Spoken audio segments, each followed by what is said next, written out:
Hi hello എല്ലാ സുഹൃത്തുക്കൾക്കും നമസ്കാരം. മക്കളെ, ഈ ഒരു വർഷം ഡ്രൈവർ തലത്തിൽ കുറേ പരീക്ഷകൾ നടക്കുന്നുണ്ട്. ശരിയല്ലേ? ഈ പറയുന്ന ഡ്രൈവർ തലത്തിൽ നടക്കുന്നതായ PSC പരീക്ഷകൾക്ക് നിങ്ങൾക്കൊരു സഹായമാകാൻ വേണ്ടി, അല്ലെങ്കിൽ നിങ്ങളുടെ ഒരു റിവിഷൻ ഒന്ന് സെറ്റാക്കി തരാൻ വേണ്ടി, അല്ലെങ്കിൽ നിങ്ങൾക്കൊരു മോക്ക് ടെസ്റ്റ് എന്നതിന് വേണ്ടിയിട്ട് ഞാൻ കുറച്ച് പ്രീവിയസ് ഇയർ ആകുന്ന ചോദ്യങ്ങളെ തന്നെ ഞാൻ എന്ത് ചെയ്തിരിക്കുകയാണ് ഇവിടേക്ക് കൊണ്ടുവരികയാണ്. അപ്പോൾ ചോദ്യങ്ങളെ അടുത്തറിഞ്ഞ് പരീക്ഷ എഴുതാൻ പോകുമ്പോൾ അത്യാവശ്യം കാര്യങ്ങളൊക്കെ പഠിച്ചു പോകുന്ന ആൾക്ക് കുറച്ചുകൂടി അധികമാകുന്ന മാർക്ക് സ്കോർ ചെയ്യാൻ പറ്റും. ഓക്കെ ആണോ? അപ്പോൾ നമ്മൾ ഇന്ന് നമ്മുടെ റിവിഷൻ എന്ന രീതിയിലേക്ക് നമ്മൾ പരിഗണിക്കുന്ന ചോദ്യപേപ്പർ എന്ന് പറയുന്നത് 2021 നടത്തിയതാകുന്ന ഒരു ഡ്രൈവർ പരീക്ഷയുടെ ചോദ്യപേപ്പറാണ് 085/21. ഇതാണ് ക്വസ്റ്റ്യൻ പേപ്പറിന്റെ കോഡ്. ഓക്കെ അല്ലേ? ക്വസ്റ്റ്യനുകളെല്ലാം തന്നെ നമുക്ക് പറയേണ്ടതില്ല, മറിച്ച് നമുക്ക് സ്പെഷ്യൽ ടോപ്പിക്കുകളാകുന്ന ആളുകളെ കൂടുതലായിട്ട് ശ്രദ്ധ കൊടുത്ത് നമുക്ക് എന്ത് ചെയ്യാം, പഠിക്കാം. കാര്യം കൂടുതൽ മാർക്കും ഈ മേഖലയിൽ നിന്നാണ് വരുന്നത് എന്നതുകൊണ്ട്. അപ്പോ ഒന്നാമത്തെ ചോദ്യം നോക്കേടാ. 4 റോഡുകൾ സന്ധിക്കുന്നതാകുന്ന ജംഗ്ഷൻ, അതായത് 4 റോഡുകൾ വന്നു ചേരുകയാണ്. ശരിയല്ലേ? ദാ ഇവിടുന്ന് 4 റോഡുകൾ വന്നു ചേരുന്നതാകുന്ന ഒരു ജംഗ്ഷന്. അപ്പോ ഈ ജംഗ്ഷനിനകത്തേക്ക് ഒരു വാഹനം അപ്രോച്ച് ചെയ്യുന്ന സമയത്ത് എല്ലായ്പ്പോഴും ഈ വാഹനം വലതുവശത്ത് നിന്ന് വരുന്ന വാഹനങ്ങൾക്ക് വേണം എന്ത് ചെയ്യാൻ, പ്രാധാന്യം കൊടുക്കാൻ. ഇത് തന്നെയാ ചോദിച്ചത്. അതായത് ഏത് ഭാഗത്തു നിന്ന് വരുന്ന വാഹനങ്ങൾക്കാണ് മുൻഗണന നൽകേണ്ടത്. അപ്പോ നമ്മളെ കടന്നു പോകുന്ന, അല്ലെങ്കിൽ നമ്മൾ വരുന്ന വശത്തിന്റെ വലത് ഭാഗത്ത് നിന്ന് വരുന്നവരാരാണോ അവർക്ക് വേണം നമ്മൾ എന്ത് ചെയ്യാൻ, എല്ലായ്പ്പോഴും പ്രാധാന്യം നൽകാൻ. കണ്ടോടാ? അപ്പോൾ വലതു വശത്തു നിന്ന് വരുന്ന വാഹനങ്ങൾക്ക് പ്രാധാന്യം കൊടുത്തുകൊണ്ട് വേണം നമ്മൾ എല്ലായ്പ്പോഴും റോഡുകളിലൂടെ ഈ ജംഗ്ഷനുകളാകുന്ന സംവിധാനത്തിലൂടെ കടന്നു പോകാൻ. ഓക്കെ അല്ലേ? ഇനി അടുത്തതാകുന്ന ചോദ്യം നോക്കേടാ. 52ാമത്തെ ചോദ്യം. ഒരു ചരക്ക് വാഹനത്തിൽ അമിതമാകുന്ന ഭാരം കയറ്റുന്നത് എന്തിന് കാരണമാകുന്നു ഈ താഴെ തന്നിരിക്കുന്നതിൽ എന്നാ ചോദിച്ചേക്കുന്നത്. മക്കളെ മനസ്സിലാക്കുക, ഒരു വണ്ടിക്കകത്ത് കൃത്യമായും അനുവദനീയമാകുന്ന രീതിയിൽ ഒരു ഭാരം പറഞ്ഞിട്ടുണ്ടാകും. ശരിയല്ലേ? അങ്ങനെ അനുവദനീയമായ ഭാരത്തിൽ കവിഞ്ഞൊരു ഭാരം ആ ഒരു വാഹനത്തിന് ഉണ്ടായി എന്നാണെങ്കിൽ ആ വണ്ടി ഓടിക്കുന്നതാകുന്ന ആള് കൂടുതൽ പൈസ ഉണ്ടാക്കാൻ വേണ്ടി ചെയ്ത കാര്യമായിരിക്കാം. എന്നാൽ പോലും അതുകൊണ്ട് ആക്സിഡന്റ് എന്ന് പറയുന്ന ഒരു സാധനം ഉണ്ടാകാനുള്ള സാധ്യതയുണ്ട്. ആ വണ്ടി ആക്സിഡന്റ് ആകാം, ആ വണ്ടി മറ്റൊരാൾക്കൊരു ആക്സിഡന്റ് ഉണ്ടാക്കി നൽകാം. ആയ കാരണം കൊണ്ട് ഉറപ്പായും ഇത് പിഴ ഒടുക്കേണ്ടതാകുന്ന ഒരു കാര്യമാണ്. അതുപോലെ തന്നെ ലൈസൻസ് താൽക്കാലികമായി റദ്ദ് ചെയ്യുവാനും കാരണമാണ്. ഓക്കെ ആണോ? ഇത് ലൈസൻസ് താൽക്കാലികമായിട്ട് റദ്ദ് ചെയ്യും, അതുപോലെ എന്ത് ചെയ്യേണ്ടി വരും, പിഴ ഒടുക്കേണ്ടതായും വരും. ഈ 2 കാര്യങ്ങളാണ് അവിടെ പ്രധാനപ്പെട്ടതായിട്ട് മനസ്സിലാക്കാനുള്ളത്. അടുത്തതാകുന്ന ഒരു ചോദ്യം നോക്കേടാ. 53 എന്ന് പറഞ്ഞു തന്നിരിക്കുന്ന ചോദ്യം നോക്കേ.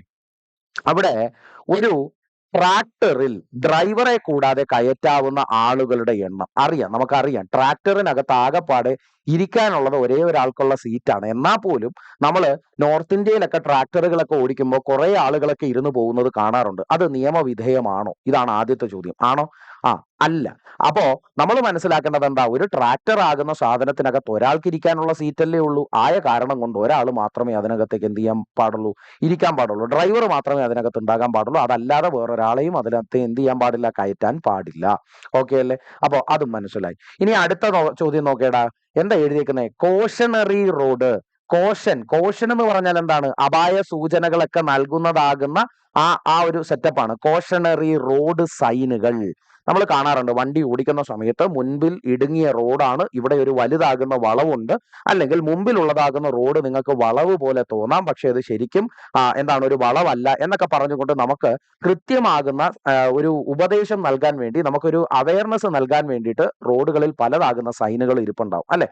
അങ്ങനെയാകുന്നതിൽ എന്താ പറഞ്ഞേക്കുന്നേ, പ്രദർശിപ്പിക്കുന്ന ബോർഡുകളുടെ ആകൃതി. എടാ, ഇങ്ങനെ കോഷൻ എന്നുള്ള രീതിയിൽ നമ്മളോട് പറയുന്നതാകുന്ന കാര്യങ്ങളെല്ലാം തന്നെ തരുന്നത് ഏതാകുന്ന ബോർഡുകളിൽ വെച്ചിട്ടുള്ള സൈനുകളിലൂടെയാണ് എന്ന് ചോദിക്കും. ഏത് ബോർഡുകളിലുള്ള സൈനുകളിലൂടെയാ മക്കളെ? എല്ലായ്പ്പോഴും ത്രികോണാകൃതിയിലാണ്. അപ്പോ നമ്മൾ എടുത്തു പഠിക്കുന്ന ഒരു കാര്യം, നമ്മൾ വണ്ടി ഓടിക്കുമ്പോൾ ത്രികോണ ആകൃതിയിൽ ഇരിക്കുന്ന ബോർഡുകളിൽ തന്നിരിക്കുന്നതായ എന്താണ് നിയമങ്ങൾ, അത് എന്താണ്, ആ സൈനുകൾ നമ്മൾ കൃത്യമായിട്ട് എന്ത് ചെയ്യണം, ശ്രദ്ധിക്കണം. കാര്യം എന്താ, നമ്മളുടെ ജീവൻ രക്ഷിക്കേണ്ടതാകുന്ന വളരെ പ്രധാനപ്പെട്ടതാകുന്ന സൈനുകളാണ് ഈ സാധനം. അതായത് ഒരു ആക്സിഡന്റ് നടക്കാൻ സാധ്യതയുണ്ടോ ഇല്ലയോ, വളവ് കാര്യങ്ങളൊക്കെ, അല്ലെങ്കിൽ ഇവിടെ ഒരു വലുതാകുന്ന ഒരു പ്രശ്നം ഉണ്ടാകാനുള്ള സാധ്യതയുള്ള മേഖലയാണോ, അല്ലെങ്കിൽ വണ്ടി വളരെ സേഫായിട്ട് ഓടിക്കണമെന്നുണ്ടെങ്കിൽ ആള് വിചാരിച്ചിട്ട് മാത്രം കാര്യമില്ല. പരിചയമില്ലാത്ത റോഡുകളിലൂടെ ഒക്കെ നമുക്ക് എന്ത് ചെയ്യേണ്ടതായി വരും, വണ്ടി ഓടിക്കേണ്ടതായിട്ട് വരും. ശരിയല്ലേ? അങ്ങനെ പരിചിതമല്ലാത്ത റോഡുകളിലൂടെ പോകുമ്പോൾ ഇത്തരത്തിലുള്ള സൈനുകൾ നോക്കിയിട്ട് വേണം നമ്മൾ എന്ത് ചെയ്യാൻ, വണ്ടി ഓടിക്കാൻ. ആ സൈനുകളെ വിളിക്കുന്ന പേര് കണ്ടോ, കോഷണറി റോഡ് സൈനുകൾ എന്നാ പറഞ്ഞു. ഓക്കെ അല്ലെ? ത്രികോണ ആകൃതിയിലാണ് എന്തിരിക്കുന്നത്, ഇരിക്കുന്നത്? ഈ കോഷണറി സൈൻ ബോർഡുകൾ ഇരിക്കുക. ഓക്കെ അല്ലേ? ഇനി അടുത്ത ചോദ്യം നോക്കേടാ. 6.00 × 16.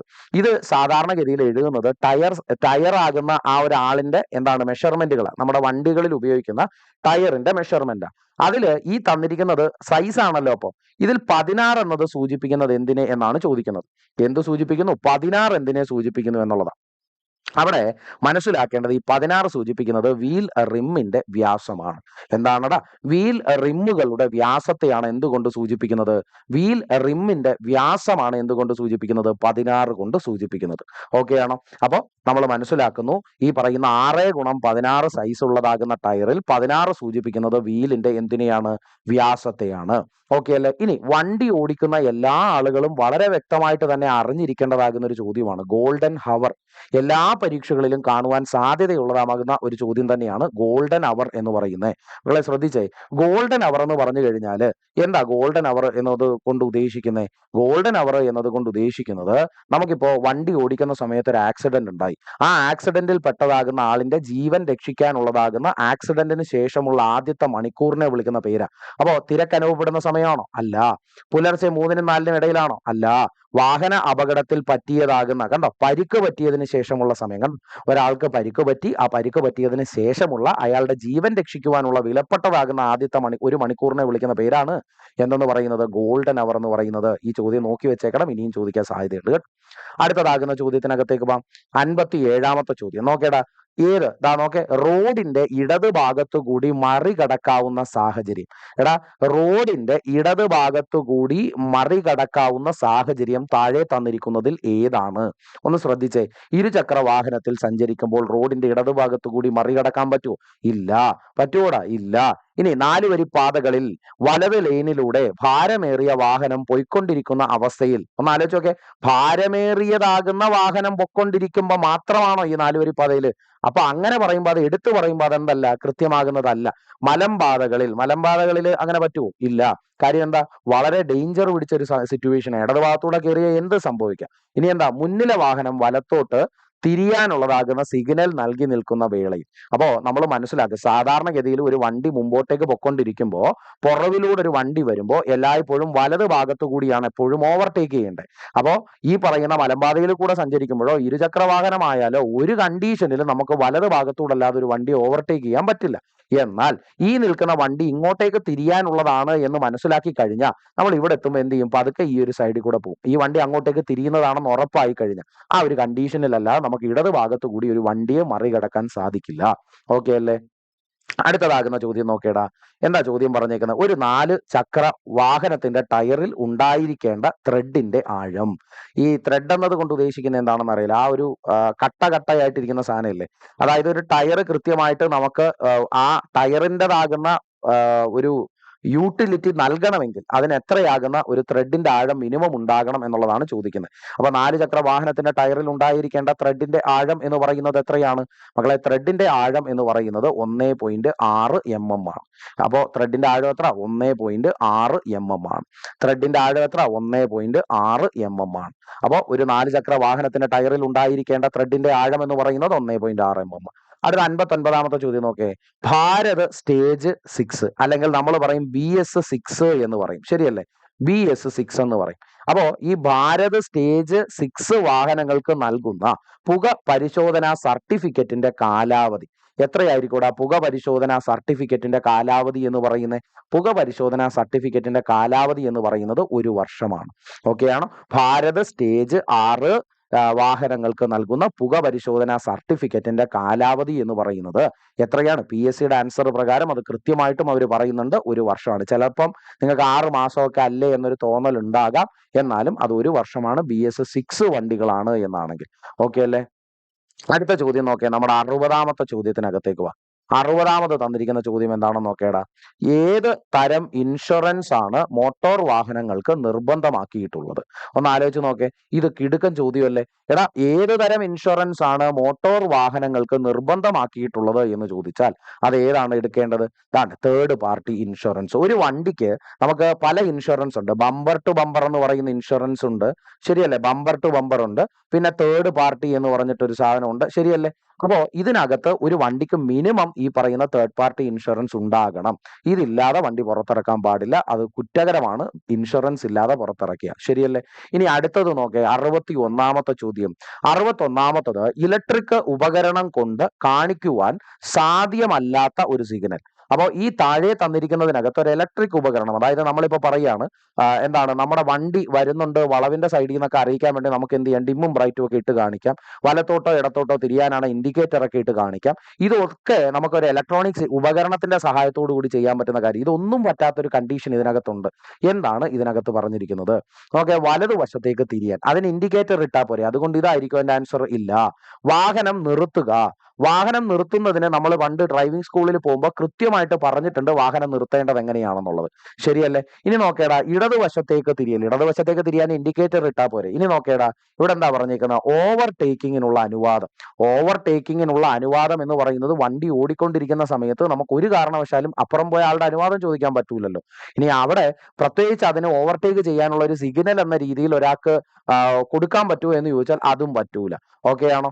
പല ആളുകളും പല സിഗ്നലുകളും ഒക്കെ തന്നുകൊണ്ട് ഓവർടേക്ക് ചെയ്യുന്ന വീഡിയോസ് ഒക്കെ യൂട്യൂബിൽ കാണാറുണ്ട്. പക്ഷെ സിംപ്ലി അങ്ങനെ ഒരു ഒരു ഉപകരണം ഉപയോഗിച്ചുകൊണ്ട് ചെയ്യാൻ പറ്റുന്ന കാര്യമല്ല ഓവർടേക്കിംഗ് എന്ന് പറയുന്നത് മനസ്സിലാക്കുക. ഇനി നോക്കേ, ഹെവി വെഹിക്കിൾസ് എന്നാൽ എന്താണ്? മക്കളെ, കാറ്റഗറി ഓഫ് വെഹിക്കിൾസ് എപ്പോഴും പരീക്ഷയ്ക്ക് ചോദ്യമായിട്ട് വരാറുണ്ട്. അതിൽ ഹെവി വെഹിക്കിൾസ് എന്ന് പറഞ്ഞു കഴിഞ്ഞാൽ നമുക്കറിയാം 12,000 മുകളിൽ വരുന്നതാകുന്ന കണ്ടീഷൻ അല്ലെ. 12,000 മുകളിൽ വരുന്നതാകുന്ന കണ്ടീഷൻ എന്താണ് അതിന്റെ ആൻസർ? 12,000 കിലോയ്ക്ക് മുകളിൽ ആകെ ഭാരം ഉള്ള വാഹനങ്ങൾ. ആകെ ഭാരം, വണ്ടിയുടെ ആകെ ഭാരം, അതായത് ലോഡ് ഉൾപ്പെടെ നമുക്ക് എടുക്കുകയാണെന്നുണ്ടെങ്കിൽ 12,000 കിലോയ്ക്ക് മുകളിലായിരിക്കും ആ വണ്ടിയുടെ വെയിറ്റ് വരിക. അങ്ങനെയുള്ള വാഹനങ്ങളെ വിളിക്കുന്ന പേരാണ് എന്തെന്ന് പറയുന്നത്? ഹെവി വെഹിക്കിൾസ് എന്ന് പറയുന്നത്. ഇനി നോക്കേടാ, കെട്ടിവലിക്കുന്ന രണ്ട് വാഹനങ്ങൾ തമ്മിൽ അനുവദിക്കപ്പെട്ടിട്ടുള്ള പരമാവധി അകലം എന്താണ്? അപ്പൊ നമ്മൾ ഇത് വിചാരിക്കുക ഇങ്ങനെയൊക്കെ ഉണ്ടോ? മക്കളെ, കെട്ടിവലിക്കുക എന്നതുകൊണ്ട് ഉദ്ദേശിക്കുന്നത് ഇപ്പൊ വഴിയിൽ ബ്രേക്ക് ഡൗൺ ആയി കിടക്കുന്ന ഒരു വാഹനത്തിനെ നമുക്ക് കെട്ടിവലിച്ചല്ലാതെ കൊണ്ടുപോകാൻ പറ്റില്ല എന്നുള്ളതാണെങ്കിൽ അത് നിയമത്തിന്റെ പരിഗണനയിൽ വന്നിട്ടുള്ള കാര്യമാണ്. അങ്ങനെ കെട്ടിവലിക്കുന്ന സമയത്ത് ആ രണ്ട് വാഹനങ്ങൾ തമ്മിൽ കൂട്ടി ഇടിക്കാതിരിക്കാനും അല്ലെങ്കിൽ മറ്റ് അത്യാപത്തുകൾ ഉണ്ടാകാതിരിക്കാനും മിനിമം ആകുന്ന ഒരു അനുവദനീയമാകുന്ന ഒരു പരമാവധി അകലം അവർ പറയുന്നുണ്ട്. അതിന് മുകളിൽ പോകാൻ പാടില്ല എന്നൊക്കെ പറയുന്നുണ്ട്. ആ അകലം എന്ന് പറയുന്നത് എത്രയാണ് മക്കളെ? 5 മീറ്റർ ആണ് കേട്ടോ. 5 മീറ്ററിൽ 5 മീറ്ററിൽ കുറയാതുള്ള അകലം അവിടെ ഉണ്ടാകണം. രണ്ട് വാഹനങ്ങൾക്കിടയിൽ ആ കയറ് കെട്ടി വലിക്കുന്ന സമയത്ത് 5 മീറ്ററിൽ കുറയാതെ. ഇപ്പൊ ഒരുപാട് വലുതാണെന്നുണ്ടെങ്കിൽ നിങ്ങളൊന്ന് ആലോചിച്ചൊക്കെ, അപ്പോൾ ഈ കയറൊക്കെ കെട്ടി വലിക്കുമ്പോൾ ഇതിന്റെ ഇടയിലോട്ടൊക്കെ വേറെ വണ്ടികളൊക്കെ വന്ന് കയറിയിട്ട് യാത്രികർക്ക് ചിലപ്പോൾ അപകടങ്ങളൊക്കെ ഉണ്ടാവാനുള്ള സാധ്യതകളൊക്കെ ഉണ്ട്. അതുകൊണ്ട് കൂടിയാണ് അങ്ങനെ പറയുന്നത് കേട്ടോ. അടുത്തതാകുന്ന ചോദ്യം നോക്കേ, എടാ ഓവർടേക്ക് ചെയ്യാൻ പാടില്ലാത്തതാകുന്ന സ്ഥലം ഏത്? ഇതിന്റെ ആൻസർ നമുക്ക് കൃത്യമായിട്ട് പറയാൻ പറ്റുന്നത് തന്നെയാണ്. ഒന്ന് വായിച്ചാൽ പറയാൻ പറ്റുന്നത് തന്നെ. എന്താ? പോലീസ് സ്റ്റേഷന് സമീപം. അവിടെ ഓവർടേക്ക് ചെയ്യാൻ പാടില്ല എന്ന് വല്ല നിയമമുണ്ടോ? ഇല്ല മക്കളെ.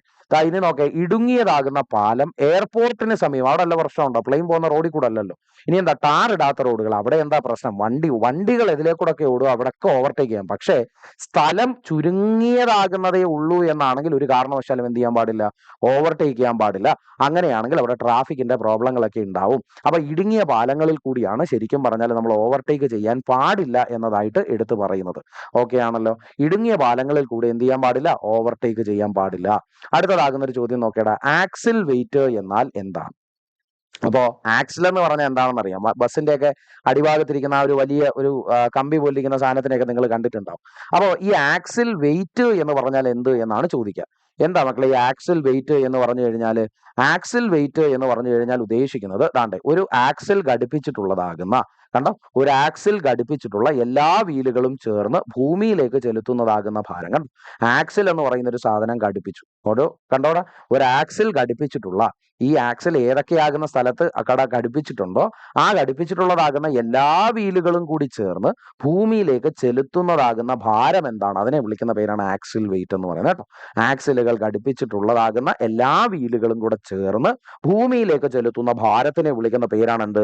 Axle wait. ആക്സിൽ വെയിറ്റ് എന്നതുകൊണ്ട് ഉദ്ദേശിക്കുന്നത് ആക്സിൽ ഘടിപ്പിച്ചിട്ടുള്ള എല്ലാ വീലുകളും കൂടി ചേർന്ന് ഭൂമിയിലേക്ക് ചെലുത്തുന്ന ഭാരം എന്നതാണ് ഉദ്ദേശിക്കുന്നത്. ഡൗട്ട് ഇല്ലല്ലോ. അടുത്തതാകുന്ന ചോദ്യം നോക്കിയാൽ 66ാമത്തത് 2 സ്ട്രോക്ക് വാഹനങ്ങളെ കുറിച്ചാണ്. 2 സ്ട്രോക്ക് എഞ്ചിനകത്ത് വാൽവുകൾ ഉണ്ടോ ഇല്ലയോ? ഇതാണ് ആദ്യത്തെ ചോദ്യം. ഉണ്ടെങ്കിൽ വാൽവുകളുടെ എണ്ണം എത്രയാണ് എന്നാ ചോദിക്കുന്നത്. മക്കളെ, ഈ വാൽവ് ഉള്ള വെഹിക്കിളുകളല്ല, വണ്ടികളല്ല 2 സ്ട്രോക്ക് വണ്ടികൾ. അവിടെ വാൽവുകൾ എന്ന് പറയുന്ന സാധനം ഇല്ല. അവിടെ ഉള്ളത് ആരാണ്? പോർട്ടുകൾ എന്ന് പറയുന്ന സാധനമാണുള്ളത്. ആരാ ഉള്ളത്? പോർട്ടുകൾ എന്ന് പറയുന്ന സാധനമാണ് എവിടെയുള്ളത്? ഈ പറയുന്ന 2 സ്ട്രോക്ക് വണ്ടികളിലൊക്കെ ഉള്ളത് പോർട്ടുകളാണ് ഉള്ളത്. ഓക്കെ അല്ലേ? അപ്പോ നമ്മുടെ ഈ വാൽവുകളുള്ള വണ്ടി പോലെ അല്ല അത് പ്രവർത്തിക്കുന്നതെന്ന് നമുക്കറിയാം. അതിന്റെ എഞ്ചിൻ ഡിസൈനും വ്യത്യാസമുണ്ട് എന്ന് നമുക്കറിയാം. ഓക്കെ അല്ലേ? അടുത്തതാകുന്ന ചോദ്യം നോക്കിയേ, 67 എന്ന് പറഞ്ഞിരിക്കുന്ന ചോദ്യം.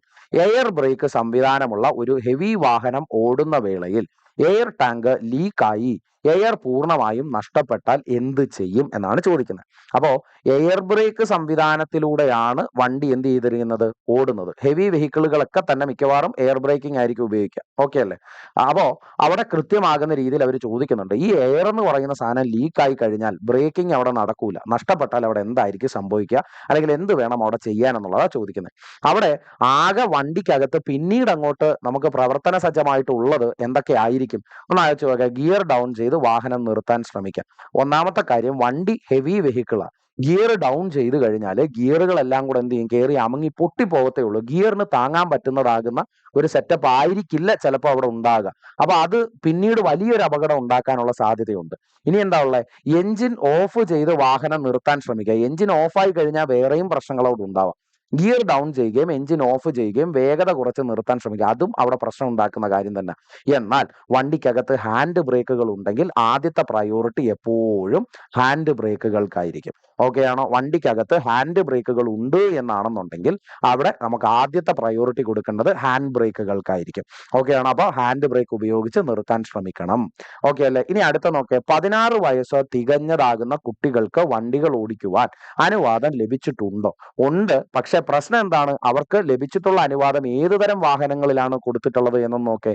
അവിടെ നമ്മുടെ 50 cc താഴെ വരുന്നതാകുന്ന, അതായത് ഏകദേശം എൻ്റെ ഓർമ്മ ശരിയാണെങ്കിൽ 25 km/h താഴെ മാത്രം വേഗതയിൽ ഓടുന്നതാകുന്ന വണ്ടികളാണെങ്കിൽ മാത്രമേ അവർക്ക് അത് റോഡുകളിലൂടെ ഓടിക്കാൻ ലീഗൽ ആകുന്നുള്ളൂ.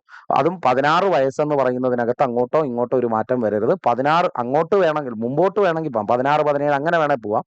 16 താഴെ പോകാൻ പാടില്ല. 50 cc താഴെയുള്ള മോട്ടോർ സൈക്കിളുകൾ മാത്രമേ അവർക്ക് കൊടുക്കാൻ പാടുള്ളൂ. ഓക്കെ അല്ലേ? റോഡിൽ കൂടെ ഓടിക്കാൻ വേണ്ടിയിട്ട്. അതുപോലെ ലേണേഴ്സ് ലൈസൻസ് ഉപയോഗിച്ച് വാഹനം ഓടിക്കാവുന്നത് ആർക്കാണെന്നാണ് ചോദിക്കുന്നത്. അതാത് ജില്ലകളിൽ മാത്രം, അതാത് സംസ്ഥാനത്തിനുള്ളിൽ മാത്രം, ലൈസൻസ് നൽകിയ ലൈസൻസിങ് അതോറിറ്റിയുടെ അധികാര പരിധിക്കുള്ളിൽ മാത്രം ഇന്ത്യയിൽ എവിടെയും ഓടിക്കാം. ഇത് എല്ലാവർക്കും ഒരു സംശയം ഉണ്ടാക്കുന്ന ഒരു ചോദ്യമാണ്. എടാ, ലേണേഴ്സ് കിട്ടി എന്ന് പറഞ്ഞു കഴിഞ്ഞാൽ അതിന്റെ അർത്ഥം എന്താ? വണ്ടി ഓടിക്കുവാനുള്ളതാകുന്ന പ്രഥമ ദൃഷ്ടിയ ഏറെക്കുറെ കാര്യങ്ങളെല്ലാം സെറ്റായി. ഇനി വണ്ടി ഓടിച്ച് പഠിച്ചതിന് ശേഷം നേരിട്ട് അവിടെ ഹാജരായി വണ്ടി ഓടിക്കാൻ അറിയാം എന്ന് തെളിയിച്ചാൽ മതി. ആയ കാരണം കൊണ്ട് വണ്ടി ഓടിച്ച് വേണ്ടേ പഠിക്കാൻ. ആ ഓടിച്ച് പഠിക്കേണ്ടത് ഇന്ത്യയിൽ എവിടെ വേണമെങ്കിലും പോവാം, അതൊന്നും പ്രശ്നമൊന്നുമില്ല. എഴുത്ത് പരീക്ഷ കഴിഞ്ഞു, ഇപ്പോ പ്രഥമ ദൃഷ്ടിയ വിദ്യാഭ്യാസ യോഗ്യതയുള്ള ഒരാളാണ്, അത്യാവശ്യം ചിന്തിക്കാനും ഒക്കെ കഴിവുള്ള ആളാണ്. വണ്ടി ഓടിക്കാൻ അയാൾക്ക് കൊടുക്കുന്നതിൽ തെറ്റില്ല എന്ന് നമ്മൾ എന്ത് ചെയ്തു? തെളിയിച്ചു കഴിഞ്ഞു. ഇനി അവിടെ അങ്ങനെ തെളിയിച്ചതിന് ശേഷം ഇനി വണ്ടി ഓടിച്ച് പഠിച്ച് ആ വണ്ടി ഓടിച്ച് കാണിക്കേണ്ടതാകുന്ന സാഹചര്യം വരുന്നുണ്ട്. അതിപ്പോ പഠിക്കാൻ വേണ്ടി നമുക്ക് എന്ത് ചെയ്യാം? ഇന്ത്യയിൽ എവിടെ വേണമെങ്കിലും പോവാം. ഓക്കെ അല്ലേ? ഇന്ത്യയിൽ എവിടെ വേണമെങ്കിലും പോവാം. ആ ഒരു കാര്യം കൂടി കണക്കിലെടുക്കുക. അങ്ങനെയാണെങ്കിൽ അടുത്തതാകുന്ന ചോദ്യം നോക്കിയാൽ 70ാമത്തെ. എടാ, താഴെ പറയുന്നവയിൽ എന്താ ചോദ്യം പറഞ്ഞിരിക്കുന്നത്? പെട്രോള്, ഡീസൽ എന്നീ എഞ്ചിനുകളിൽ പൊതുവായി കാണാത്ത ഭാഗം എന്താണ്? അപ്പോ പെട്രോള്, ഡീസല് എന്നീ എഞ്ചിനുകളിൽ പൊതുവായി കാണാത്തത് എയർ ഫിൽട്ടർ. അത് എല്ലായിടത്തും ഉള്ള സാധനം തന്നെയല്ലേ ഇടാ. എയർ ഫിൽട്ടർ എന്ന് പറയുന്നത് രണ്ടിടത്തും ഉള്ളതല്ലേ. അപ്പൊ അതല്ല. സൈലൻസർ ഇല്ലാത്ത വണ്ടികളുണ്ടോ? ഇലക്ട്രിക് വാഹനങ്ങൾ ഒഴികെ ബാക്കി ഏത് വണ്ടി എടുത്താലും അതിന് ഈ പറയുന്ന എന്തുണ്ട്? സൈലൻസർ ഉണ്ടാവും. പിന്നെ ബാറ്ററി ഇല്ലാത്ത വണ്ടികളുണ്ടോ? ഇല്ലല്ലോ. ഇനി എന്താ ഉള്ളത്? Fuel injection pump. മക്കളെ, ഈ ഡീല് പറഞ്ഞിരിക്കുന്ന സാധനം, എടാ, അതായത് ഫ്യൂവൽ വെഹിക്കിൾസുകൾക്ക് ഇഞ്ചക്ഷൻ പമ്പാണ്, ഡീസലിന് വേറെ. ഇഞ്ചക്ഷൻ പമ്പ് എന്ന് പറയുന്നത് രണ്ടും രണ്ടാണ് കേട്ടോ. ഇത് പൊതുവായി രണ്ടിടത്തും കാണാൻ സാധിക്കാത്ത സാധനമാണ് കേട്ടോ. ഓക്കെ അല്ലേ? ഇനി അടുത്ത 71ാമത്തെ നോക്കിയാൽ, വാഹനത്തിന്റെ വീൽ ബേസ് എന്നാൽ എന്താണ്? വീൽ ബേസ് എന്നതുകൊണ്ട് ഉദ്ദേശിക്കുന്നത് എന്താണ്? വീൽ ബേസ് എന്നതുകൊണ്ട് ഉദ്ദേശിക്കുന്നത് മുൻ പിൻ ആക്സിലുകൾ തമ്മിലുള്ള അകലം. അതായത് ഒരു വണ്ടി എടുത്താൽ ആ വണ്ടിയുടെ മുമ്പത്തെ ടയറും പുറകിലത്തെ ടയറും തമ്മിലുള്ള ഗ്യാപ്പ് എത്രയാണോ ആ ഗ്യാപ്പിനെയാണ് നമ്മൾ വണ്ടിയുടെ വീൽ ബേസ് എന്നതുകൊണ്ട് ഉദ്ദേശിക്കുന്നത്. ഓക്കെയാണ്. അതായത് വണ്ടിക്ക് എത്രത്തോളം ആകുന്ന നീളം കൂടുന്നുണ്ട് എന്നുള്ളതാണ് നമ്മൾ ഈ വീൽ ബേസ് എന്നതുകൊണ്ട് മനസ്സിലാക്കി എടുക്കുന്നത് കേട്ടോ. പിടികിട്ടുമല്ലോ. അടുത്തതാകുന്ന ചോദ്യത്തിനകത്തേക്ക് വായു. 72ാമത്തെ ചോദ്യം നോക്കേ. ഒരു ഡീസൽ എഞ്ചിനെ എടുത്തു. ആരെ എടുത്തു മക്കളെ? ഒരു diesel engine injector nozzle block ആയാൽ, അപ്പോൾ ഡീസലിനകത്ത് നമ്മൾ ഉപയോഗിക്കുന്ന ഒരു സാധനത്തിനകത്ത് എഞ്ചിനകത്തേക്ക് ഇഞ്ചക്ട് ചെയ്യാൻ വേണ്ടിയിട്ട് അവിടെ ഒരു നോസിൽ ഉണ്ടല്ലോ. ആ നോസിൽ എന്ന് പറയുന്ന സാധനം എന്ത് ചെയ്യും? ബ്ലോക്ക് ആവുന്നു. അപ്പോൾ ഒരു diesel engine injector nozzle block ആയാൽ അവിടെ എന്ത് സംഭവിക്കും എന്നാണ് ചോദിക്കുന്നത്. ഇതും നല്ല രീതിയിൽ പണിയറിയാവുന്ന ഒരാൾ മനസ്സിലാക്കേണ്ട കാര്യം തന്നെയാണ്. കറുത്ത പുകയുണ്ടാകും. അതിന്റെ അർത്ഥം എന്താണെന്ന് ചോദിച്ചാൽ ഈ കംപ്രസ് ചെയ്ത വായുവിനകത്തേക്കാണ് ഡീസലിനെ ഇഞ്ചക്ട് ചെയ്ത് കൊടുക്കുന്നത്. ആ ഇഞ്ചക്ട് ചെയ്യുന്ന സമയത്താണ് അവിടെ ആ പവർ പ്രൊഡ്യൂസ് ചെയ്യാനുള്ള കാര്യങ്ങളൊക്കെ പിന്നീട് നടക്കുന്നത്. അത് കൃത്യമായിട്ട് അതുകൊണ്ട് എന്തില്ല, ഈ ഡീസൽ അവിടെ കിട്ടാത്തത് കൊണ്ട് വണ്ടിക്ക് അതിൻ്റെതായ ബുദ്ധിമുട്ടുകൾ ഉണ്ടാകുമല്ലോ. അത് ഉണ്ടാകുന്നത് കൊണ്ട് കറുത്ത പുക ഉണ്ടാകും എന്നുള്ളത് ശരിയാകും. ഡീസൽ ഉപഭോഗം എന്ന് പറയുന്നത് വളരെ കാര്യമായിട്ട് കൂടും എന്നുള്ളത് നമ്മൾ മനസ്സിലാവും. അതുപോലെ എഞ്ചിൻ സ്റ്റാർട്ട് ആകുവാൻ വളരെ ബുദ്ധിമുട്ടാകുന്ന സാധ്യതകൾ അവിടെ ഉണ്ടാകും. മേൽ പറഞ്ഞവ എല്ലാ പ്രശ്നങ്ങളും ഉണ്ടാകും. അതുകൊണ്ട് ഓപ്ഷൻ ഡി ആണ് അവിടുത്തെ ശരിയായിട്ടുള്ള ആൻസർ എന്ന് പറയുന്നത് കേട്ടോ. അപ്പൊ കറുത്ത പുക ഉണ്ടാകുമോ എന്ന് ചോദിച്ചാൽ ഉണ്ടാകും. ഡീസൽ ഉപഭോഗം കൂടുമോ എന്ന് ചോദിച്ചാൽ കൂടും. വണ്ടിയുടെ മൈലേജും കാര്യങ്ങളൊക്കെ കുറയും. ഇനി എന്താ പറഞ്ഞേ, എഞ്ചിൻ സ്റ്റാർട്ട് ആകുമ്പോൾ ബുദ്ധിമുട്ട് ഉണ്ടാകും. ഓക്കെ ആണോ? ഇനി അടുത്ത 73ാമത്തെ ചോദ്യം നോക്കേടാ. എന്താ എഴുതിയേക്കുന്നത്? കേടുവന്ന വാഹനത്തിനെ മറ്റൊരു വാഹനം ഉപയോഗിച്ച് കെട്ടിവലിക്കുമ്പോൾ പാലിക്കേണ്ട വേഗപരിധി. നമ്മൾ നേരത്തെ പറഞ്ഞില്ലേ, കെട്ടിവലിക്കുമ്പം 5 മീറ്റർ ആണ് മിനിമം പരിധി എന്ന് പറയുന്നത്. ഇനി എന്താ അപ്പൊ അടുത്ത എന്താ പറഞ്ഞിരിക്കുന്നത്? അങ്ങനെ പോകുന്ന വാഹനങ്ങൾ മിനിമം എത്ര വേഗതയിൽ പോകണം? എടാ 24 km/h മുകളിൽ പോകാൻ പാടില്ല. 24 km/h വേഗതയ്ക്ക് മുകളിൽ പോകാൻ പാടില്ല. ഓക്കെ അല്ലേ? 74ാമത്തെ ചോദ്യം നോക്കേ. ഒരു റോഡ് അപകടം ഉണ്ടായാൽ ആദ്യം ചെയ്യേണ്ട കാര്യം, അടുത്ത പോലീസ് സ്റ്റേഷനിൽ വിവരം അറിയിക്കണം. പരിക്കേറ്റവരെ അടുത്തുള്ള ആശുപത്രിയിൽ എത്തിക്കണം. പരിക്കേറ്റവരെ ആശുപത്രിയിൽ എത്തിച്ച ശേഷം പോലീസ് സ്റ്റേഷനിൽ അറിയിക്കണം. പോലീസ് സ്റ്റേഷനിൽ അറിയിച്ച ശേഷം പരിക്കേറ്റവരെ ആശുപത്രിയിൽ എത്തിക്കണം. അപ്പോൾ ഇവിടെ പോലീസ് സ്റ്റേഷൻ എന്ന് പറയുന്നത് ഒരു ചോദ്യത്തിനകത്ത് വരുന്നുണ്ട്. ആശുപത്രി എന്ന് പറയുന്നതും ഒരു ചോദ്യത്തിനകത്ത് വരുന്നുണ്ട്. അതായത് ഈ രണ്ടും കൂടെ ചേർന്ന് വരുന്നതാകും മിക്കവാറും ശരിയാകാൻ സാധ്യത. അല്ലാതെ തനിത്തനിയായിട്ട് നമുക്ക് പറയാൻ പറ്റില്ല. ഒരാളെ എടുത്ത് ആശുപത്രി ഇട്ടിട്ട് അവിടെ നിന്ന് പോയാൽ മതിയാവോ? പോരാ. ആ ആള് കൃത്യമായിട്ട് ആരുടെയെങ്കിലും എന്താണ് മേൽനോട്ടത്തിൽ കാര്യങ്ങളെല്ലാം സെറ്റാക്കി വിട്ടിട്ടുണ്ട് എന്നൊരു ബോധ്യം കൂടി വരുത്തിയിട്ട് വേണം പോവാൻ. അല്ലെങ്കിൽ ആശുപത്രിക്കാർ അവിടെ എന്താ ചെയ്യുന്നതെന്നൊന്നും നമുക്ക് പറയാൻ പറ്റൂലല്ലോ. ചിലപ്പോൾ അതിൻ്റെതായ പ്രശ്നങ്ങൾ വേറെ എന്തെങ്കിലും ഉണ്ടായാലോ. അതുകൊണ്ട് നമ്മൾ എല്ലായ്പ്പോഴും പറയേണ്ടത് എന്താണ്? പരിക്കേറ്റവരെ ആദ്യം ആശുപത്രിയിൽ എത്തിക്കാനുള്ള ശ്രമങ്ങൾ നടത്തണം. അതിനുശേഷം പോലീസ് സ്റ്റേഷനിൽ അറിയിക്കണം. അറിയിച്ചിട്ടില്ല എന്നാണെങ്കിൽ. ഓക്കെ അല്ലേ? ആണ്. അടുത്തതാകുന്ന കാര്യം നോക്കേ. 75ാമത്തെ ചോദ്യം. 75ാമത്തെ താഴെ പറയുന്നതിൽ എഞ്ചിൻ ഓയിലുമായി ബന്ധപ്പെട്ടതാകുന്ന പദം ഏത് എന്നാണ് ചോദിക്കുന്നത്. മക്കളെ, ഇതിനകത്ത് എഞ്ചിൻ ഓയിലുമായിട്ട് ബന്ധപ്പെട്ട് വരുന്നത് എപ്പോഴും ഓപ്ഷൻ ഡി എന്ന് പറയുന്ന സാധനം കണ്ടോ. ഓപ്ഷൻ ഡി എന്ന് പറയുന്നത് എഞ്ചിൻ ഓയിലുമായിട്ട് ബന്ധപ്പെട്ട SAE40. ഇനി എന്താ പറഞ്ഞേക്കുന്നത്? ഒരു ഹെവി ലോറിയുടെ ടയറിൽ ഉപയോഗിക്കുന്ന പ്ലൈ റേറ്റിംഗ് കണ്ടോടാ. പ്ലൈ റേറ്റിംഗ് എങ്ങനെയായിരിക്കും? എടാ, ഒരു ലോറിയുടെ പ്ലൈ റേറ്റിംഗ് എന്ന് പറയുന്നത് 12 മുതൽ 16 വരെ. ഓക്കെയാണ്. പ്ലൈ റേറ്റിംഗ് എന്ന് പറയുന്നത് ഒരു ഹെവി ലോറിയുടെ ടയറിൽ ഉപയോഗിക്കുന്ന പ്ലൈ റേറ്റിംഗ് എന്ന് പറയുന്നത് 12 മുതൽ 16 വരെ. ഒരു ഹെവി ലോറിയുടെ ടയറിൽ ഉപയോഗിക്കുന്ന പ്ലൈ റേറ്റിംഗ് എന്ന് പറയുന്നത് 12 മുതൽ 16 വരെ. ഓക്കെയാണോ? 12 മുതൽ 16 വരെ. അടുത്തതാകുന്ന ചോദ്യം നോക്കേ. ഒരു വാഹനത്തിൽ ക്ലച്ച് ഘടിപ്പിച്ചിരിക്കുന്നത് എന്തിനു വേണ്ടി എന്നാണ് ചോദിക്കുന്നത്. എടാ, ഒരു വാഹനത്തിൽ ക്ലച്ച് ഘടിപ്പിച്ചിരിക്കുന്നത് എന്താവശ്യത്തിന് വേണ്ടിയിട്ടെന്നാണ് ചോദ്യം. എന്തായിരിക്കും? എഞ്ചിനും ഗിയർ ബോക്സിനും ഇടയിലാണ് എന്ത് ചെയ്യുക? ക്ലച്ച്. ഓക്കെ അല്ലേ? അതായത് ഒരു വണ്ടി ഓടണമോ വേണ്ടയോ എന്ന് തീരുമാനിക്കുന്നത് ഈ പറയുന്ന ക്ലച്ചിലൂടെയാണ്. കാര്യം എന്താ? എഞ്ചിനും ഈ പറയുന്ന ഗിയർ ബോക്സിനും ഇടയിൽ ആ ഒരു ബന്ധം ഉണ്ടാക്കി കൊടുക്കുന്ന ആളാണ് ആരെന്ന് പറയുന്നത്? ക്ലച്ച് എന്ന് പറയുന്നത് മനസ്സിലാക്കണം. അടുത്തത് എന്താ? ഒരു വാഹനത്തിന്റെ ടയറിൽ വാഹന നിർമ്മാതാവ് അനുശാസിക്കുന്നതിനും താഴെ വായുമർദ്ദം നിലനിർത്തി ഉപയോഗിക്കുന്ന പക്ഷം അവിടെ എന്ത് സംഭവിക്കുമെന്ന്. എടാ, ഒരു ടയർ ഉണ്ടാക്കി ഒരാൾ തരും, തന്നിട്ട് പറയും ഇത്രയും കാറ്റ് അതിനകത്ത് മിനിമം അടിച്ചേ പറ്റൂ. അല്ല എന്നാണെങ്കിൽ എന്തു സംഭവിക്കും? അതാണ് ചോദ്യം. എന്താണ് അതിന്റെ ഉത്തരം? ഒന്നുമില്ല. ടയറിന്റെ ഇരുവശങ്ങളിലും തേയ്മാനം വർദ്ധിക്കും. ഓക്കെ അല്ലേ? ഒന്നുമില്ല. ടയറിനകത്ത് കൃത്യമായിട്ട് എയർ നിറച്ചില്ല എന്നുണ്ടെങ്കിൽ വണ്ടിയുടെ മൈലേജിനകത്ത് ഉണ്ടാകുന്ന കുറവുകൾ, അതുപോലെ തന്നെ ടയറിന് തേയ്മാനം എന്ന് പറയുന്നത് വളരെ കാര്യമായിട്ടുണ്ടാവും. ഓക്കെ അല്ലേ? ആണ്. അപ്പൊ ഈ കാര്യങ്ങൾ മനസ്സിലാവുമല്ലോ. ആവും. അടുത്തതാകുന്ന ഒരു ചോദ്യം നോക്കേ. മദ്യലഹരി ഡ്രൈവിങ്ങിനെ ബാധിക്കുന്നത് എപ്രകാരം? മദ്യലഹരി എങ്ങനെ ബാധിക്കും? അതിപ്പോ വായിച്ച് പറയാൻ പറ്റുന്ന കാര്യങ്ങളല്ലേ ഉള്ളൂ. എന്തായിരിക്കും നമ്മളെ അവിടെ സംഭവിക്കുക? അവിടെ സംഭവിക്കുന്നത് തീരുമാന സാവധാനം എടുക്കുന്നു എന്നതായിരിക്കും അവിടുത്തെ കാരണം. ഇപ്പൊ വണ്ടി ഓടിച്ചുകൊണ്ടിരിക്കുമ്പോൾ നമ്മുടെ തലയെ ബാധിക്കുന്ന സാധനമാണല്ലോ മദ്യം എന്ന് പറയുന്നത്. അപ്പൊ ഈ ലഹരി തലയിൽ കിടക്കുന്ന സമയത്ത് ഒരു വാഹനം ഓടിക്കുമ്പോൾ സഡൻ ആയിട്ടുള്ള റെസ്പോൺസുകൾ എടുക്കാനുള്ളതാകുന്ന സാധ്യത നമുക്കുണ്ടാകില്ല. അത് വളരെ സാവധാനം വർക്ക് ചെയ്യുന്ന ഒന്നായി മാറുന്നു എന്ന കാരണം കൊണ്ട് ആക്സിഡന്റുകൾ കൂടും വെള്ളം അടിച്ചിട്ട് വണ്ടി ഓടിച്ച. അതുകൊണ്ട് ഓപ്ഷൻ ബി ആണ് അതിന്റെ ആൻസർ. അടുത്ത നോക്കേ. നിർബന്ധമായും പാലിക്കേണ്ട റോഡ് സൈനുകൾ. അത് മാൻഡേറ്ററി എന്ന് പറഞ്ഞിരിക്കുന്നു. കൃത്യമായി പാലിക്കാതെ പോകരുത്, പാലിച്ചിട്ടേ പോകാവൂ എന്ന് പറയുന്നതാണ് മാൻഡേറ്ററി സൈനുകൾ എന്ന് പറയുന്നത്. അപ്പോൾ മാൻഡേറ്ററി സൈൻസ് എന്ന് പറഞ്ഞാൽ എന്താ? നിർബന്ധമായും പാലിക്കേണ്ട റോഡ് സൈനുകളെ വിളിക്കുന്ന പേരാ. അടുത്ത എന്താ? ട്രിപ്പ് ഷീറ്റ് എന്ന് പറയുന്നത്. ട്രിപ്പ് പോകുമ്പോൾ കയ്യിൽ കരുതേണ്ട ഷീറ്റ് എന്ന് ആലോചിച്ച് വെച്ചാൽ തന്നെ നമുക്ക് ഇതിന്റെ എന്താണ് സാധനം കിട്ടും. ട്രിപ്പ് പോകുമ്പോൾ സൂക്ഷിച്ചു വെക്കേണ്ടതാകുന്ന സാധനം എന്നുള്ളത് പറഞ്ഞാൽ തന്നെ നമുക്ക് കാര്യങ്ങൾ മനസ്സിലാവും. എന്താണ് ഈ സാധനം എന്ന് പറയുന്നത്?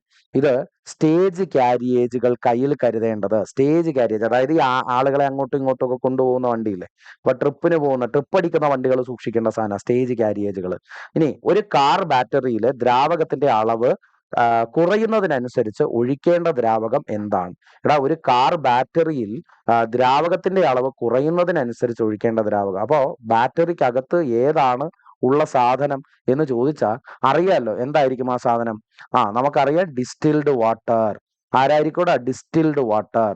അപ്പോൾ ബാറ്ററിയിൽ ഒഴിച്ചിട്ടുള്ളതാകുന്ന ദ്രാവകത്തിന്റെ അളവ് കുറയുമ്പോൾ നമ്മൾ അതിന് പകരമായിട്ട് അവിടെ ഒഴിച്ചു കൊടുക്കുന്ന ദ്രാവകം എന്ന് പറയുന്നത് ഡിസ്റ്റിൽഡ് വാട്ടർ. ആരാടാ? ഒരു കാറിന്റെ ബാറ്ററിയിലെ ദ്രാവകത്തിന്റെ അളവ് കുറയുന്നതിനനുസരിച്ച് ഒഴിക്കേണ്ട ദ്രാവകം എന്ന് പറയുന്നത് എല്ലായ്പ്പോഴും ആരായിരിക്കണം? ഡിസ്റ്റിൽഡ് വാട്ടർ ആയിരിക്കണം. ആരായിരിക്കണം? ഡിസ്റ്റിൽഡ് വാട്ടർ ആയിരിക്കണം. ഓക്കെ അല്ലേ? അടുത്തതാകുന്ന ചോദ്യം നോക്കേ. 83ാമത്തെ ചോദ്യം. റോഡ് അപകടം ഉണ്ടാകുന്നതിനുള്ള പ്രധാന കാരണം എന്താണ്? അത് വായിച്ചാൽ തന്നെ സ്വാഭാവികമായിട്ട് നമുക്കറിയാലോ. അശാസ്ത്രീയമായ റോഡ് നിർമ്മാണം അത് റോഡ് അപകടം ഉണ്ടാക്കുമോ? ഇനി മാനുഷികമായ പിഴവുകൾ റോഡ് അപകടം ഉണ്ടാക്കുമോ? റോഡ് സുരക്ഷാ വിദ്യാഭ്യാസത്തിന്റെ അപര്യാപ്തത, പരിശോധനയിലെ കുറവ്. എന്തായിരിക്കും ഇതിനകത്ത് റോഡ് അപകടം ഉണ്ടാകാനുള്ള കൂടുതലാകുന്ന സാഹചര്യങ്ങൾ എന്ന് പറയുന്നത്? ഇതിപ്പോ ഈ ചോദ്യം വായിക്കുമ്പോൾ എല്ലാം തന്നെ തെറ്റല്ലേ? കാര്യം എന്താ? അശാസ്ത്രീയമായ റോഡ് നിർമ്മാണം കാരണം ആളുകൾക്ക് അപകടം ഉണ്ടാകുന്നത് നമ്മൾ കേട്ടിട്ടുണ്ട്. ഇനി റോഡ് സുരക്ഷാ വിദ്യാഭ്യാസം അതെന്തായാലും പരിഗണിക്കേണ്ട കാര്യമാണ്. റോഡ് വിദ്യാഭ്യാസം കറക്റ്റായിട്ടില്ല എന്നാണെങ്കിൽ അപകടം ഉണ്ടാക്കാനുള്ള സാധ്യത കൂടുതലാണ്. പരിശോധനയിലെ കുറവ്, അതിനകത്ത് ഇതെല്ലാം പറയാമെങ്കിലും ശരിക്കും അവർ ഉദ്ദേശിക്കുന്ന ഏതാ? മാനുഷികമായ പിഴവുകൾ. ചോദിച്ചാൽ ഇതെല്ലാം ആണെന്ന് വേണമെങ്കിൽ പറയാം. ഇവിടെ എല്ലാം വരുമെന്ന് ചോദിച്ചാൽ വേണമെങ്കിൽ അതും പറയാം. റോഡിന്റെ അശാസ്ത്രീയമായ നിർമ്മാണം കാരണം എത്രയോ സ്ഥലങ്ങളിൽ അപകടം പറ്റിയിട്ടുണ്ട്. അതായത് ഈ റോഡുകൾ വളവിൽ നൽകുന്ന സാധനത്തിനെ നമ്മൾ ബാങ്കിങ് എന്ന് വിളിക്കും. അതായത് ഈ വളവുകൾ വരുന്ന സമയത്ത് എന്ത് ചെയ്യും? ആ റോഡ് ഒരു സൈഡ് താത്തും, മറ്റൊരു സൈഡ് ഇരുവശങ്ങൾ ഈ വളവ് വളയുമ്പോൾ ഈ ഒരു വശം താന്നും ഇരിക്കും, ഈ ഒരു വശത്തിന് ഇച്ചിരി പൊക്കവും കാണും. അപ്പോൾ ഇങ്ങനെയാകുന്ന രീതിയിലായിരിക്കും റോഡ് നിർമ്മാണം വരുന്നത്. ചില സ്ഥലങ്ങളിൽ ഈ പറയുന്ന പൊക്കം കുറഞ്ഞു പോകുന്ന കാരണം കൊണ്ട് വണ്ടി എന്ത് ചെയ്യും? ഓടി വരുന്ന സമയത്ത് തെന്നി മാറാറുണ്ട് റോഡിൽ നിന്ന്. ഇതിങ്ങനെയൊക്കെയുള്ള പലതാകുന്ന അശാസ്ത്രീയമായ നിർമ്മാണം കാരണമുള്ള അപകടങ്ങളും കുറെ ഉണ്ടായിട്ടുണ്ട്. ഓക്കെ അല്ലേ? അടുത്തതാകുന്ന ചോദ്യം നോക്കേടാ. ഒരു വാഹനത്തിന്റെ ടയർ പ്രഷർ എഴുതി പ്രദർശിപ്പിക്കുന്ന സ്ഥലം എവിടെയാണ്? ഒരു വാഹനത്തിലെ ടയർ പ്രഷർ എഴുതി പ്രദർശിപ്പിക്കുന്നത് എവിടെയാണ്? ഇത് ഇമ്പോർട്ടന്റ് ആണ്. മുൻ വലത് ഡോർ. കണ്ടോ? എവിടെയാണ് ഒരു വാഹനത്തിലെ ടയർ പ്രഷർ എഴുതി പ്രദർശിപ്പിക്കുന്നതെന്ന് ചോദിച്ചാൽ മുൻഭാഗത്തെ വലത് ഡോറിലാണ് കേട്ടോ. ഓക്കെ ആണോ? അപ്പോൾ ഡാഷ്ബോർഡിനകത്തോ നിങ്ങളൊന്ന് ആലോചിച്ച് നോക്കിയാൽ മതി കേട്ടോ. ഈ വണ്ടിയൊക്കെ കാറ്റടിക്കുന്നതിന് മുമ്പ് എന്തോത്തിനാ ഡാഷ്ബോർഡ് തുറന്ന് നോക്കേണ്ട ആവശ്യമുണ്ടോ? വേണ്ട. ബോണറ്റ് പൊക്കി നോക്കണോ? വേണ്ട. വലത് ഡോറ്. ഈ ഡോറുകളിൽ പ്രധാനപ്പെട്ടത് വണ്ടി ഓടിക്കുന്നതിന്റെ കൈകാര്യം ചെയ്യേണ്ട ആളാരാണ്? വണ്ടിയെ നോക്കേണ്ട ആള് എപ്പോഴും വണ്ടി ഓടിക്കുന്ന ആളാ. അതുകൊണ്ട് മുൻഭാഗത്തെ വലത് ഡോറിനകത്തായിരിക്കും എന്തുണ്ടാവുക? ഈ പറയുന്ന ടയർ പ്രഷറുകളൊക്കെ എഴുതി വെച്ചിട്ടുണ്ടാവുക. അടുത്ത ചോദ്യം നോക്കേ. ഹസാർഡ് വാർണിംഗ് ലൈറ്റ് ഉപയോഗിക്കേണ്ട സാഹചര്യം. ഈ ഹസാർഡ് വാർണിംഗ് ലൈറ്റ് എന്ന് പറയുന്നത് എപ്പം ഉപയോഗിക്കണം എന്ന് ചോദിച്ചാൽ അപകടകരമായി പാർക്ക് ചെയ്യുന്ന അവസ്ഥയിൽ. അപ്പൊ അവിടെ ഒരു ചോദ്യമുണ്ട്, പാർക്ക് ചെയ്യുന്ന അവസ്ഥ. അപ്പോൾ ഒരു അപകടകരമായ സാഹചര്യത്തിലാണ് വണ്ടി ഞാൻ അവിടെ ഇട്ടിരിക്കുന്നതെന്ന് എന്ന് വരുന്നവന് മനസ്സിലാകണമെന്നുണ്ടെങ്കിൽ അവിടെ ഈ പറയുന്ന ഹസാർഡ് സൈൻ കൊടുക്കണം അവിടെ. അടുത്ത എന്താണ്?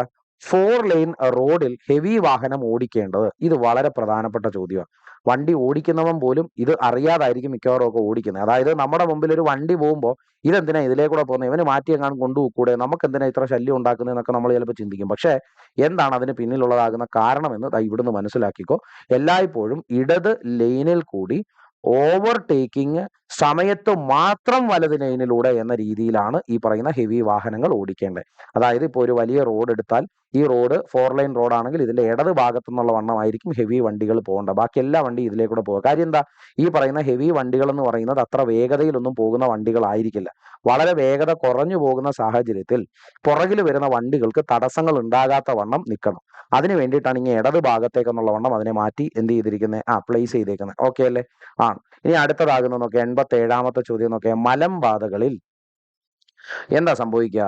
മലമ്പാതകളിലൂടെ വണ്ടി ഓടിക്കുന്ന സമയത്ത് എന്താണ് നമ്മൾ പ്രയോറിറ്റി കൊടുക്കേണ്ട കാര്യം? എടാ, കയറ്റം ഇറങ്ങി വരുന്ന വാഹനങ്ങൾക്ക് മുൻഗണന. എന്തിനു കൊടുക്കണം? വേണ്ട. കയറ്റം കയറി വരുന്ന വാഹനങ്ങളാണ് ഏറ്റവും കൂടുതൽ അപകടകരമായ സാഹചര്യത്തിൽ പോകുന്നത്. അതുകൊണ്ട് അവന് പ്രയോറിറ്റി കൊടുക്കണമെന്ന് പറഞ്ഞാൽ ശരിയാ. ഈ ഭാരമേറിയ വാഹനങ്ങൾക്ക് മുൻഗണന ചെറിയ വാഹനങ്ങളെന്നൊന്നും അല്ല. എടാ, ഭാരമേറിയതായാലും ഭാരമില്ലാത്തതായാലും കയറ്റം കയറി വരുന്ന വാഹനങ്ങൾക്കാണ് അവിടെ പരിഗണന നൽകേണ്ടത്, ഏതാണെങ്കിലും. ഇനി നോക്കിയേ, ഒരു ചരക്ക് വാഹനത്തിൽ കയറ്റിയ ചരക്ക് തള്ളി നിൽക്കുന്നത് അനുവദിച്ചിട്ടുള്ളത്. എടാ, അറിയാലോ, സാധാരണ ഏതെങ്കിലും ഒരു വണ്ടിക്കകത്ത് കുറെ ചരക്ക് സാധനങ്ങളൊക്കെ കയറ്റിയിട്ടുണ്ട്. വണ്ടിക്കകത്തുനിന്ന് ചില സമയത്ത് നമുക്ക് ചരക്ക് പുറത്തേക്ക് തള്ളി നിൽക്കുന്നതായിട്ടൊക്കെ തോന്നിയിട്ടുണ്ടാവാം. അങ്ങനെ തള്ളി നിൽക്കുന്നു എന്നാണെങ്കിൽ നമ്മൾ മനസ്സിലാക്കേണ്ടതാകുന്ന കാര്യം എന്താണ്? ഈ പറയുന്നതായ വലത് ഭാഗത്തേക്ക് തള്ളാം, മുകളിലേക്ക് തള്ളാം, പിൻഭാഗത്തേക്ക് തള്ളാം, അങ്ങനെയൊന്നും ഇല്ല. ഇവയിൽ അങ്ങനെയൊന്നും ഇല്ല. വണ്ടിക്കുള്ളിൽ ഒതുങ്ങുന്ന രീതിയിൽ വേണം എപ്പോഴും ചരക്ക് സെറ്റ് ചെയ്യാൻ എന്നുള്ളതാണ് പറഞ്ഞിട്ടുള്ളത് കേട്ടോ. ഓക്കെ അല്ലേ? ഓക്കെ ആണ്. ഇനി അങ്ങനെ തന്നെ മനസ്സിലാക്കണം. അടുത്തത് നോക്കേ, താഴെ പറയുന്ന വാഹനങ്ങളിൽ റൈറ്റ് ഓഫ് വേ, കണ്ടോ, ആദ്യം കടന്നു പോകാനുള്ള അവകാശം, കണ്ടോ, right of way, right of way അല്ലെങ്കിൽ ആദ്യം കടന്നു പോകുന്നതിനുള്ള അവകാശം ഇല്ലാത്ത വാഹനമാണ് ചോദിച്ചിരിക്കുന്നത് കേട്ടോ. റൈറ്റ് ഓഫ് വേ, താഴെ പറയുന്ന വാഹനങ്ങളിൽ റൈറ്റ് ഓഫ് വേ ഇല്ലാത്ത വാഹനം, ആദ്യം കടന്നു പോകുന്നതിനുള്ള അവകാശം ഇല്ലാത്ത വാഹനം ഏതാണ് എന്നാണ് ചോദിക്കുന്നത്. അതായത് ആ ലൈനപ്പ് ആണ് അവർ ഉദ്ദേശിക്കുന്നത്. ഇതിൽ ആദ്യം കടന്നു പോകരുത് എന്ന് പറയുന്നത് ആരാണ്? നോക്കേടാ, അവിടെ നമ്മൾ മനസ്സിലാക്കേണ്ടത് എന്താണ്? റൗണ്ട് അബൌട്ടിൽ ആദ്യം പ്രവേശിച്ച വാഹനം, റൗണ്ട് അബൌട്ടിനകത്ത് കയറി പറ്റിയ ആദ്യത്തെ വാഹനം ആദ്യം പൊക്കോണം. ഓക്കെ അല്ലേ? പുറകെ വരുന്നവനെ പുറകിൽ തന്നെ പറഞ്ഞു വിട്ടോണം. അതിനകത്ത് കയറിയിട്ട് അവിടെ ട്രാഫിക് ഉണ്ടാക്കരുത്. അപ്പൊ ഇത് കുഴപ്പമില്ല, ഇത് നമുക്ക് പരിഗണിക്കേണ്ട ഓപ്ഷൻ അല്ല. ഇനി ഇവിടെ ഇല്ലാത്ത വാഹനമല്ലേ ചോദിക്കുന്നത്? ഫയർ എഞ്ചിൻ, അവൻ എങ്ങനെ വേണേലും ആദ്യമേ കയറി പോവാം. അത് കാര്യം ആവശ്യത്തിന് ഓടുന്ന വണ്ടിയല്ലേ, അതുകൊണ്ട് ഇവനാവാൻ വഴിയില്ല. ഇല്ലാത്ത വാഹനമല്ലേ.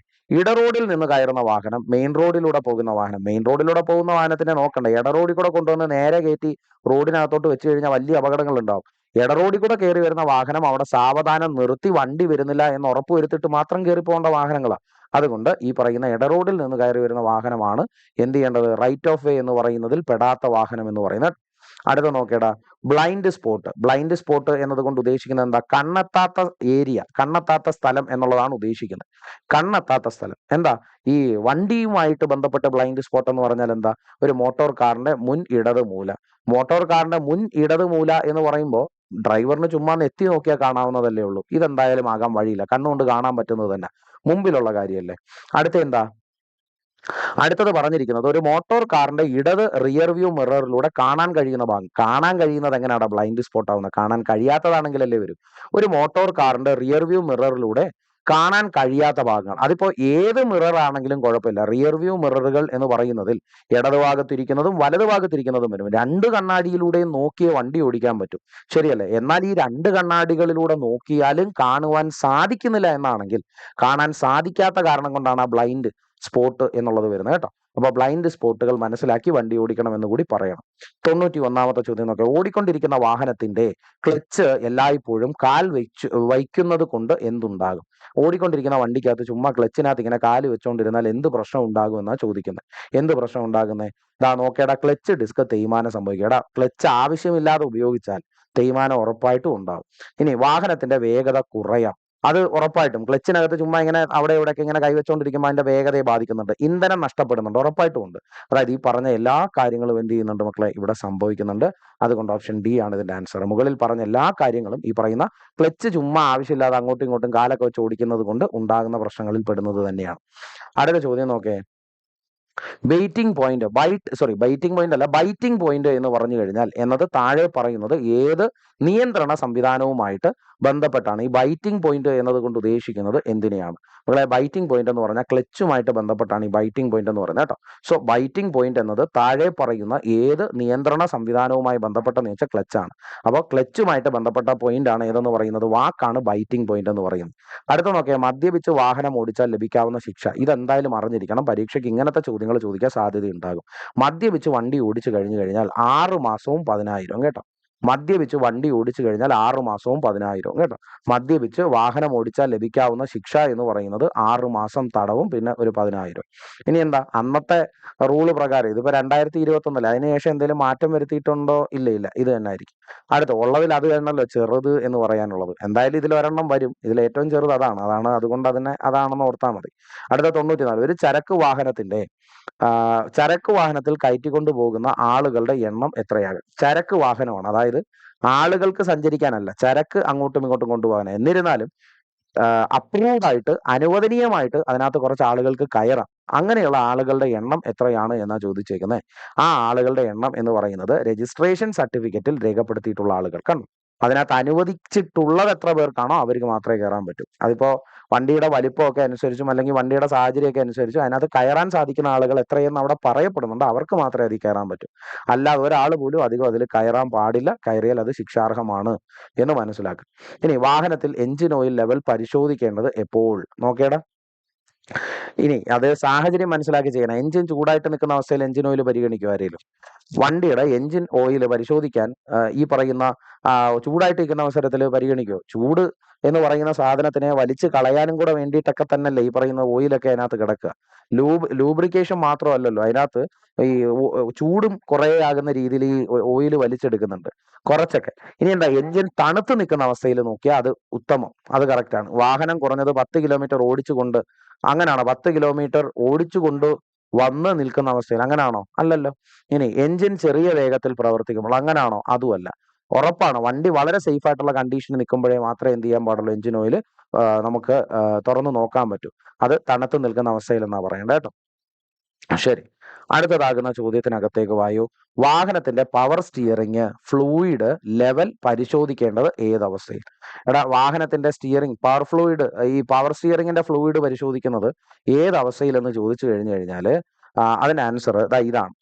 എഞ്ചിൻ ചെറിയ വേഗത്തിൽ പ്രവർത്തിക്കുന്ന അവസ്ഥയിൽ, എഞ്ചിൻ ചെറിയ വേഗതയിൽ പ്രവർത്തിക്കുന്ന അവസ്ഥയിൽ. അപ്പോൾ സ്റ്റിയറിംഗ് ഫ്ലൂയിഡ് പരിശോധിക്കണമെന്നുണ്ടെങ്കിൽ എന്തായാലും വണ്ടി ആ റണ്ണിങ് കണ്ടീഷൻ, അപ്പോൾ നിങ്ങൾക്ക് തന്നെ അറിയാം വണ്ടി നിർത്തിയിടുന്നത് കണക്കോലല്ല വണ്ടി ഓടിത്തുടങ്ങുമ്പോൾ സ്റ്റിയറിംഗ് വർക്ക് ചെയ്യുന്ന രീതി, അതിൽ വ്യത്യാസമുണ്ട്. വണ്ടി നിർത്തിയിട്ട് സ്റ്റിയറിംഗ് ഉപയോഗിക്കുമ്പോഴും വണ്ടി ഓടിക്കൊണ്ട് സ്റ്റിയറിംഗ് ഉപയോഗിക്കുമ്പോഴും അതിന് വ്യത്യാസമുണ്ട്. അപ്പോൾ അവിടെ പവർ സ്റ്റിയറിംഗിന്റെ കേസ് വരുമ്പോഴേക്കും അത് വണ്ടി ചെറിയതാകുന്ന വേഗതയിൽ ഓടിക്കൊണ്ടിരിക്കുമ്പോഴായിരിക്കും അതിന്റെ ഫ്ലൂയിഡ് ലെവൽ നമ്മൾ എപ്പോഴും എന്ത് ചെയ്യുക, ചെക്ക് ചെയ്യുക. അടുത്ത നോക്കേ, അടിയന്തര സാഹചര്യങ്ങളിൽ താഴെ പറയുന്ന വാഹനങ്ങളിൽ ഏത് വാഹനത്തിനാണ് മുൻഗണന? മക്കളെ, ഇത് എപ്പോഴും പരീക്ഷയ്ക്ക് ചോദിക്കുന്ന ഒരു ഇമ്പോർട്ടന്റ് ചോദ്യമാണ്. ഏത് വാഹനത്തിന് മുൻഗണന കൊടുക്കണം അടിയന്തര സാഹചര്യമാണെങ്കിൽ? ഈ തന്നിരിക്കുന്നതിനകത്ത് ആരായിരിക്കും വരിക? ആംബുലൻസ്, പോലീസ് വാഹനം, സംസ്ഥാന സർക്കാരിന്റെ എമർജൻസി മാനേജ്മെന്റ് ഉപയോഗിക്കുന്ന വാഹനം. ഇതെന്തായാലും അല്ല. പോലീസ് വാഹനം എന്തായാലും ആയിരിക്കില്ല. നമുക്ക് ഉറപ്പാണ് ഒന്നുകിൽ ആംബുലൻസ് അല്ലെങ്കിൽ ഫയർ സർവീസ് വാഹനം. അപ്പോ ഈ ആംബുലൻസ് നമ്മൾ എങ്ങനെ ചിന്തിക്കണമെന്നറിയോ? അടിയന്തര അവസ്ഥയിൽ ഇപ്പൊ ഒന്ന് ആലോചിച്ച് നോക്കണം. ആംബുലൻസ് എന്ന് പറയുന്നതിനകത്ത് ഒരാൾ ഉണ്ടാകും. ആ ഒരാളെന്ന് പറയുന്നത് അപകടത്തിൽപ്പെട്ട അയാളെ രക്ഷിക്കാൻ കൊണ്ടുപോകുന്ന ആളായിരിക്കാം. ഇനി ആ ഒരാൾക്ക് മാത്രം ഉണ്ടാകുന്ന പ്രശ്നമാണ് ആംബുലൻസ് എന്ന് പറയുന്നത്. പക്ഷേ ഫയർ എഞ്ചിൻ കറക്റ്റായിട്ട് ചെന്നില്ലെങ്കിൽ ഒന്നിലധികമാകുന്ന ആളുകൾക്ക് ഒരുപക്ഷെ വലുതാകുന്ന രീതിയിൽ അപായം ഉണ്ടായേക്കാം എന്നത് പരിഗണിച്ചുകൊണ്ട് ഒരു അപകടത്തിനെ വലിയ അപകടത്തിനെ ഒഴിവാക്കാൻ വേണ്ടിയിട്ടാണ് ഫയർ എഞ്ചിൻ പോകുന്നത് എന്ന് ചിന്തിച്ചാൽ ഏറ്റവും ആദ്യത്തെ പരിഗണന നൽകേണ്ടത് ഫയർ എഞ്ചിനാണ് എന്ന് നമുക്ക് മനസ്സിലാക്കാം. ഓക്കെ അല്ലേ? ആണ്. ഞാനത് ഓർത്തു വെക്കാനുള്ള രീതിയിലാണ് പറഞ്ഞത്. ഇനി ഓർക്കാൻ വേണ്ടി മാത്രമാണ് പറഞ്ഞത്. അതാണ് ഞാൻ പറഞ്ഞതാണ് അതിന്റെ ബിഹൈൻഡ് ദ പോയിന്റ് എന്ന് ഞാൻ പറയുന്നില്ല. ഓർക്കാനൊരു വഴി. 98ാമത്തെ ചോദ്യം എന്താ? ഒരു ലോറിയിൽ ചരക്ക് കയറ്റുമ്പോൾ തറനിരപ്പിൽ നിന്നും ചാക്കിന്റെ മുകളിലേക്കുള്ള പരമാവധി ഉയരം.